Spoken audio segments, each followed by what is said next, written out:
Manipur Top Channel digi video amta update tawjage ngasi phongba sifongla December tang 13 da Rajya Sabha da ngasi CAB putholagani ban manungda Assam da irang thokre Tripura da internet thingjinkhre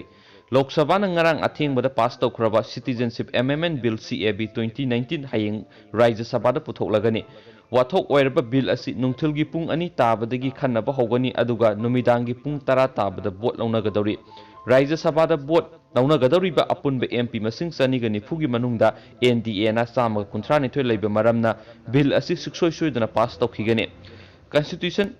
amukhak amend tawba bill oiba maramna simple majority na bill asi pass tawba ngami MP masing sama kunga mathoi leiragani pass tawba yaba maramna Indian National Congress amadi atai opposition gi kangbuna thingba ngambagi thajaba leiti haina political nainabasingna mot piri bill asi pass tawnanaba vote launarapada BJP gi satminaramba Janata Dol United manungdasu nakpak tanari Bihar ki Chief Minister Nitish Kumar na bill asi sawatuna BJP da vote piba pamli aduga mahaki party gi MP ayambana bill asi constitution gi mayoktani haiduna yadaba kangbu gi marakta vote piningli BJP gi matam kaya gi mamangdagi hauna NDA ga satminaraba laklaba AIADMK gi MP singsu bill asi sawat kadawri adumakpu Shiva Sena na bill asi sawat ningba lairagasu hauji Maharashtra da lenga paminaribe NDP amasum Congress ki yenglaga marol ama londuna lairi BJP da hangkiba wahangi pakhum pidragadi hayeng puthokadoriba Citizenship Amendment Bill 2019 asi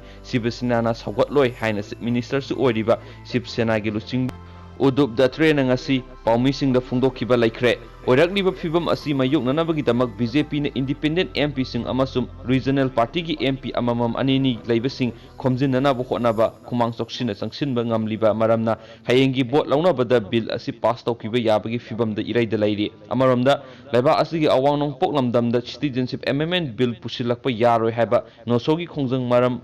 oiraga Assam gi tongan mafam singda irang thokre Tripura da irang tholakpa thingnanabagi dama lengakna pung nifuni pangi oina mobile internet data sing thingjinkhre haina paw amana hairi nosogi ban aduna maram oiduna Assam gi mafum kayada dukan sing kaithil sing amadi atai complex ki thonglonaki ayuk pung 5:10 makhai phawba gari senaki adubu mafam kayada ban sokatpa kangbuna thengna gari sing thugai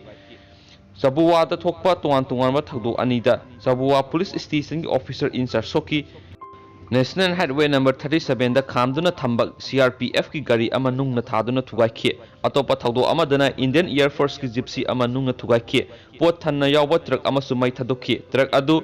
Tinsudia digi Guwahati rom da lakpada National Highway Dirugarh University manakta ngarang ahing mai thadokhe ningthokaba numitasu Okos Rasbongsi Student Union All Assam Sutiya Student Union amadi All Moran Student Union na kaukiba ban na maram oiduna Assam gi mafam kharada umkhatnaba laikhe ban asina maram oiduna Guwahati Railway Station yauna railway gi thabak sing dasu chauna akaiba thoki hairi